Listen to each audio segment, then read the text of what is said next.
तो गांव के कई लोग इकट्ठे होकर आए कि जी हमारा रजवाया बना दो, परिवार बस जाएंगे, नहीं तो हमारे यहाँ पानी की ऐसी किल्लत है कि इलाका बंजर हो गया। समय लगा, मगर आज खुशी के साथ कह सकता हूं कि हमारी सरकार ने उस लंबी मार्ग को पूरा किया और अब अपने 7-8 गांव को पीने का सुचारू पानी और खेती का सुचारू पानी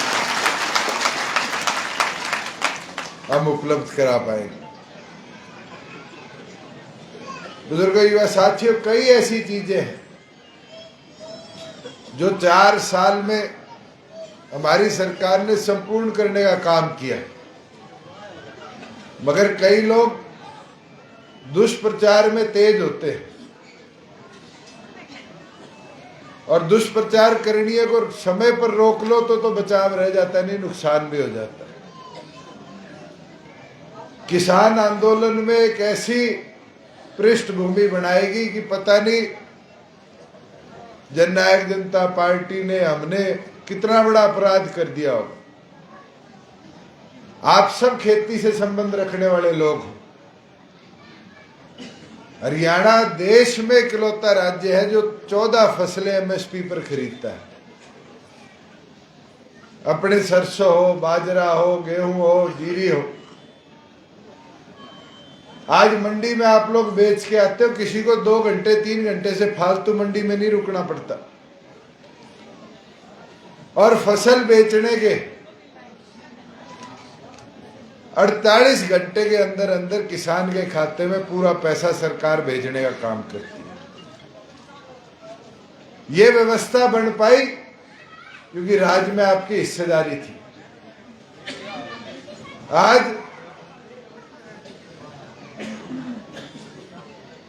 बुढ़ापा पेंशन है, पहले बुजुर्ग 60 का होता था, फाइल बनाने लग जाता था और कई बार तो 4-4 साल तक उसकी फाइल को कोई अप्रूवल देनी आनी था। आज तो परिवार पहचान पत्र में जैसे ही बुजुर्ग 60 साल का होता है, साथ के साथ बुढ़ापा पेंशन 3000 रुपए उसके खाते में आनी शुरू हो जाती है। पीला राशन कार्ड है, मेरी माताएं बहनें बैठी, इनको याद होगा। मैं एमपी था, गांव में प्रोग्राम करने आया, 10 फार्म लेके औरतें आ जाती थी, जी पीला राशन कार्ड बना दो। आज तो किसी के परिवार की आय 180 से नीचे है, गांव के सीएचसी सेंटर से पीला राशन कार्ड बन जाता है। किसान को अपने खेत की फर्ज लेनी होती थी, पटवारी जी के चक्कर काटने पड़ते थे और कई बार 5, 7, 10 दिन भी लग जाते थे।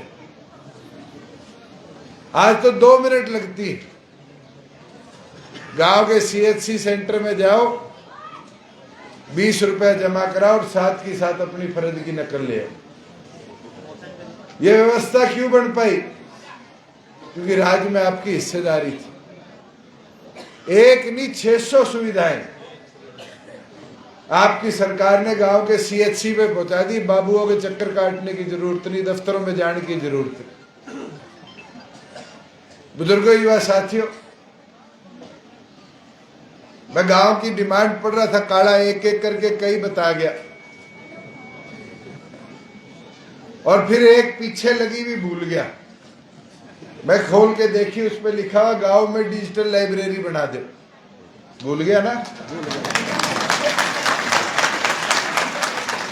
और देसी सरपंच का फायदा भी है, नुकसान भी है। मगर ये डिजिटल लाइब्रेरी की बात हम करते हैं। पहले कभी गांव में सुना था?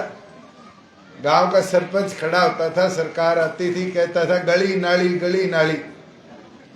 आज तो काले की डिमांड देखो, डिजिटल लाइब्रेरी, कम्युनिटी सेंटर, कि गांव में बारात आए, छोटी गलियों में बहना ना पड़ जाए, जमीन दे देंगे, 1 एकड़ 2 एकड़ 3 एकड़ का बढ़िया मैरिज हॉल बना दो।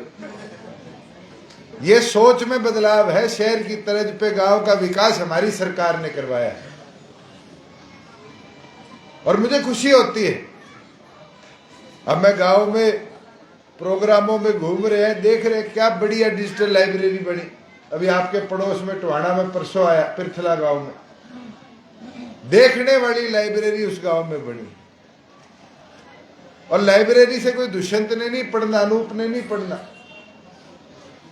अगर गांव में लाइब्रेरी से किसी का विकास होगा तो ये हमारी अगली पीढ़ी का होगा। जो आज यहां से शहर हिसार जाता होगा कोई पढ़ने, कोचिंग लेने, अगर वही किताबें गांव में पढ़ जाएगी तो गांव के बच्चे अफसर बन जाएंगे, कम्युनिटी सेंटर बन जाएगा।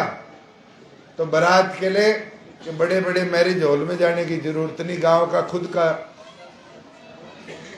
एक मैरिज हॉल बन जाए। और मैं तो चाहूंगा कि कम्युनिटी सेंटर के लिए भी जल्द से जल्द ग्राम सभा बुलाकर जमीन का रेजोल्यूशन बनाकर एसडीएम के माध्यम से और चंडीगढ़ भिजवाने का काम करो। उतनी जल्दी मंजूरी देकर उसका पैसा भी हम भिजवाने का काम करें। जहां गांव में खेल के लिए स्टेडियम की बात है, स्टेडियम तो 2013 के अंदर कांग्रेस के राज में ही स्कीम बंद कर गए थे। एक पहले होती थी युवा खेल क्रीड़क योजना, 1.5 करोड़ मिलता था 6.5 एकड़ के स्टेडियम में, 140 स्टेडियम बने। मगर हमारी सरकार ने उसको बदला। हमने छोटे स्टेडियम कम व्यायामशाला का एक सोच उठाई। आज 1000 से ज्यादा गांव में व्यायामशाला बन गई, योग सहायक भी लगा दिए जो योगा करवाते हैं। मैं तो चाहूंगा आपके गांव में भी 3.5 एकड़ जितनी जल्दी हमें दे दोगे उतनी जल्दी व्यायामशाला की भी मंजूरी हमारी सरकार दिलवाने। जहां डाणियों में पीने के पानी की व्यवस्था की बात थी, 1 किलोमीटर गांव की फिरनी से अगर कोई डाणी है तो जल जीवन मिशन के अंदर मुफ्त में पाइपलाइन बिछती। जो भी गांव के निवासी हैं, कोई ज्यादा धक्के काटने की जरूरत नहीं, अपने एक्सीएन पब्लिक हेल्थ को जाके अपनी लिखित में एक एप्लीकेशन दे। जैसे जैसे जल जीवन मिशन का काम गांव का कंप्लीट होगा, गांव के बाहर उनके भी पाइपलाइन के माध्यम से हम पीने के पानी की व्यवस्था पहुंचाएंगे।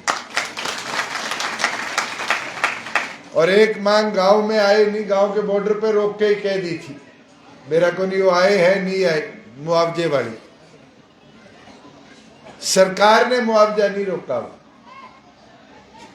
जो नॉन इंश्योर्ड फार्मर थे, जिनका प्रधानमंत्री फसल बीमा योजना में रजिस्ट्रेशन नहीं हो रखी थी, उन सबको मुआवजा हमारी सरकार ने दे दिया। जो प्रधानमंत्री फसल बीमा योजना में थे, लगभग 750 करोड़ का क्लेम बना था 9 जिलों का। उसके अंदर वो कंपनी पहले केंद्र सरकार तक अपील में गई, अब कोर्ट में चली गई। उसके बावजूद भी 250 करोड़ रुपया तो हमारी सरकार ने बांट दिया और बचा 500 करोड़ रुपया भी जो प्रदेश भर का है 2021-22 का, उसको भी अगले 1 महीने के अंदर किसान के खाते में हम पहुंचाने का काम करेंगे। आपका मुआवजा आपको